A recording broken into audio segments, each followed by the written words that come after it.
Hello, in this video we're going to take a retrospective look at Mardy Model Railway Club, the first and probably the most amusing of our daft Z-gauge layouts.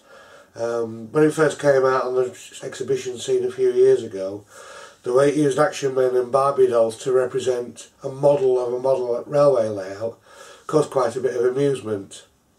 We're getting ready to retire this now, it's shortly be going up for sale, so we thought we'd have a quick look at what is involved with it and how it all fits together.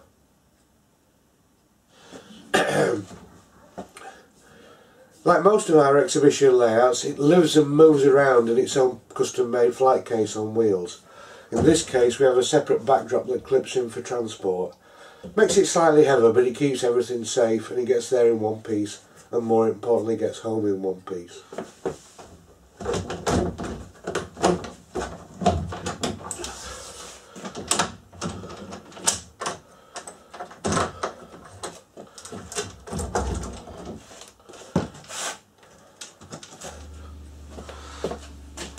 On the underside of the layout you can see the umbilical cord that powers all the tracks and lights up. This looks as if it survived reasonably well in storage, but we'll have a closer look once we get the layout set up.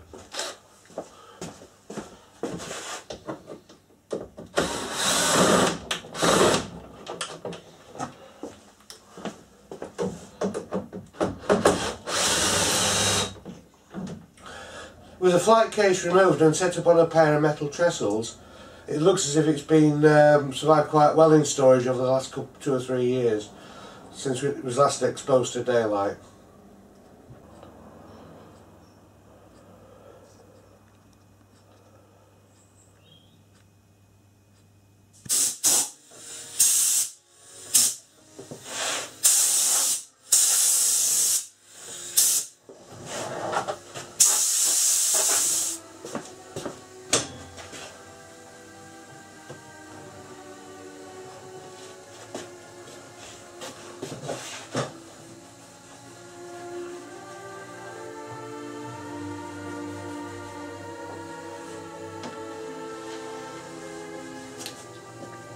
I'm cleaning the track with Gary Flax abrasive rubber.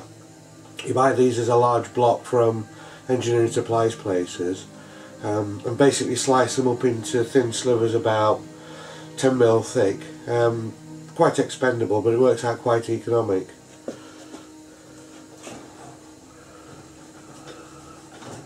The control panel's obviously also been installed for a considerable period of time, and this lives in this padded flight bag that we used to take it around in. It's actually quite mucky because it's been in the loft.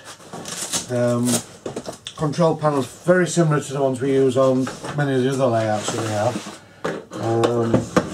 Unlike most of it, doesn't have a hinge lid, and it uses what we used to call Bardwell switches. These were some double pole, double throw switches that we picked up from an electronic surplus place in Sheffield many years ago. And I think I bought about 200 of them, so you can imagine every layout we've ever built since has used things like this. It also reflects the rather changing track plan that we've had on the layout over the last few years. Originally it was just a single line round the front, which was alright. We had one running on top, one running on the bottom layer, but it made more sense eventually to have 3 trains running at once on a layout that wants to look as busy as this. Connected to the baseboard is a 50-pin D-plug and the humble SCART socket that actually supplies the power into the panel.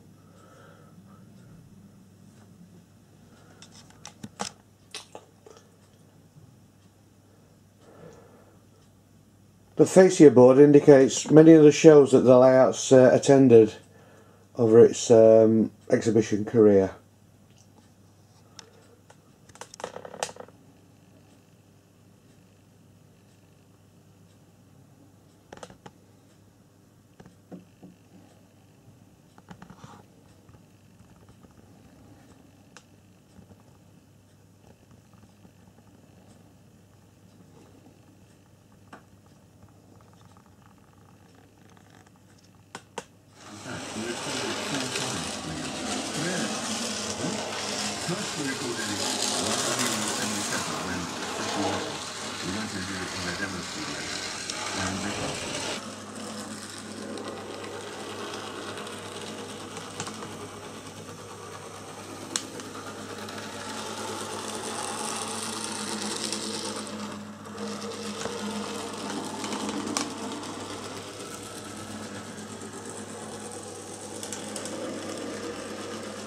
In a similar fashion to our previously seen Mardy model shop, which represented a model of a model shop with trains running around in the windows, Mardy Model Railway Club utilises modified action men and Barbie dolls to represent the layout operators and the visitors to the show. Angela, my wife's very good at this, and you're very difficult to tell the original origins of these figures.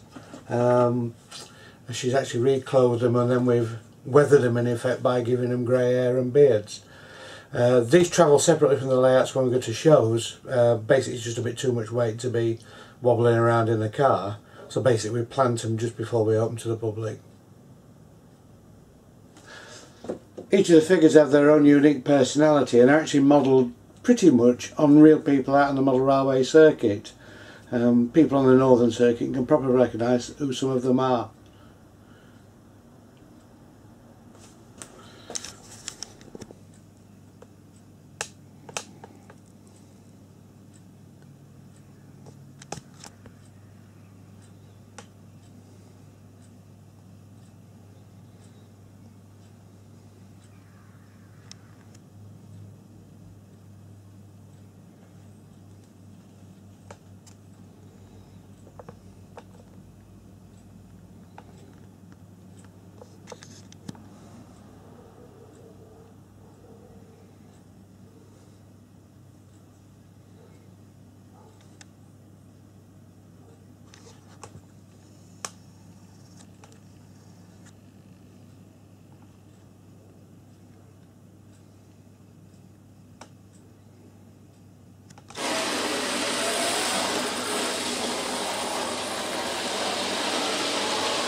So there we are, Mardy Model Railway Club, a quite unique approach to railway modelling. Great fun. We're just looking now for somebody to take over the mantle, take it back out on the show circuit and start using it again. It's always slightly been overshadowed by our other two big layouts, Shasta and Cuyahoga, and it seems a shame for it to be stuck in a store.